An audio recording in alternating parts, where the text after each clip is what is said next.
In this video, I'll show you how to mute notifications in a Facebook group so you stop receiving constant alerts while still staying in the group. First, open the Facebook app on your phone and make sure you are logged in. Tap the menu icon in the corner of the screen, then tap Groups and select the group where you want to mute notifications. Once the group page opens, look near the top of the screen for the Joined button and tap on it. A menu will appear with several options related to your group membership. From this menu, tap Manage Notifications. This will open the notification settings for that specific group. Here you will see different options such as All Posts, Highlights, Friends Posts, or Off. To completely mute notifications from the group, select Off.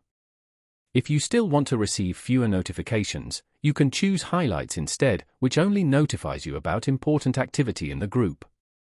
After selecting your preferred option, the change will be applied automatically. Now you will no longer receive constant notifications from that group. If you found this video helpful, make sure to like the video and subscribe to the channel for more simple tech tips and tutorials.